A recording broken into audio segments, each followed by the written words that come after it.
ব্রাহ্মণদের পুরোহিত শ্রেণীকে ব্যবসায়ী ও মূর্খ বলে উল্লেখ করেছেন সুরেন্দ্রমোহন ভট্টাচার্য তার পুরোহিত দর্পণে।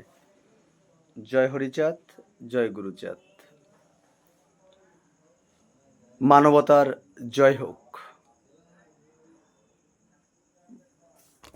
ব্রাহ্মণদের পুরোহিত শ্রেণীকে ব্যবসায়ী ও মূর্খ বলে উল্লেখ করেছেন সুরেন্দ্রমোহন ভট্টাচার্য তার পুরোহিত দর্পণ গ্রন্থে। হিন্দু ধর্মের মন্ত্রগুলো সংস্কৃত ভাষায় রচিত। পুরোহিত ব্রাহ্মণদের একাংশ সংস্কৃত ভাষা পড়তে পারত না।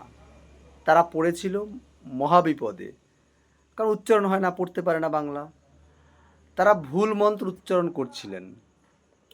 পশ্চিমবঙ্গের প্রাক্তন মুখ্যমন্ত্রী বুদ্ধদেব ভট্টাচার্যের ঠাকুরদাদা সুরেন্দ্রমোহন ভট্টাচার্য এই পুরোহিত ব্রাহ্মণদের কথা ভেবে ব্রিটিশ আমলে সংস্কৃত ভাষার মন্ত্রগুলো বাংলা হরফে লেখেন। তিনি তার বইটির নাম দেন পুরোহিত দর্পণ। আর এই পুরোহিত দর্পণ এমন কোনো পুরোহিতের বাড়িতে গেলে পাওয়া যাবে না, এমন কোনো পুরোহিত নেই, সবার বাড়িতেই আছে, সবাই বইটা পড়েন। এই বইটির ভূমিকায় দুটো দারুণ কথা লিখেছেন। কথা দুটি হলো, এক, ব্রাহ্মণ পুরোহিতরা পুজো শ্রাদ্ধ করে যে অর্থ রোজগার করছে সেটা একটি ব্যবসা মাত্র। পুরোহিতদের তিনি বলেছেন যাজক ক্রিয়া ব্যবসায়ী। হ্যাঁ, ঠিক শুনেছেন, যাজক ক্রিয়া ব্যবসায়ী। দুই, তিনি আরও লিখেছেন পৌরোহিত্য ব্যবসায় একটু কম রোজগারের জন্য ব্রাহ্মণদের মেধাবান উচ্চশিক্ষিত অংশ এই ব্যবসা পরিত্যাগ করে রাজনীতি, চাকরি বা অন্য কাজে নিয়োজিত হচ্ছে। কিন্তু ব্রাহ্মণদের মূর্খ অংশ,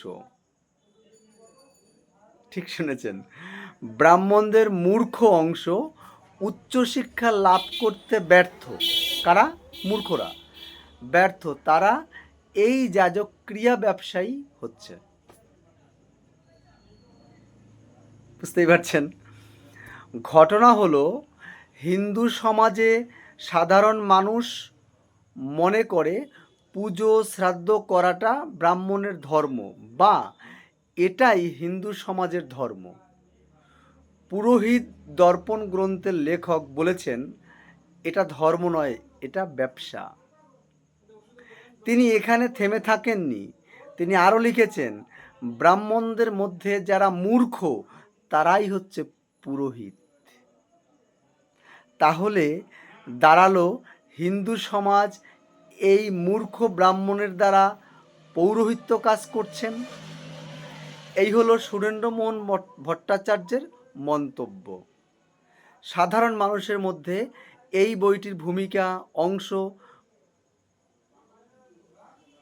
প্রচার করতে পারলে মানুষের কিছুটা বোধোদয় হতে পারে। কারণ যে লেখক তিনি যা বলছেন, যে কাদের মূর্খ বলছেন, অশিক্ষিত বলছেন, কাদের ব্যবসায়ী বলছেন, এটা বুঝতে হবে। জয় হরিচাঁদ, জয় গুরুচাঁদ।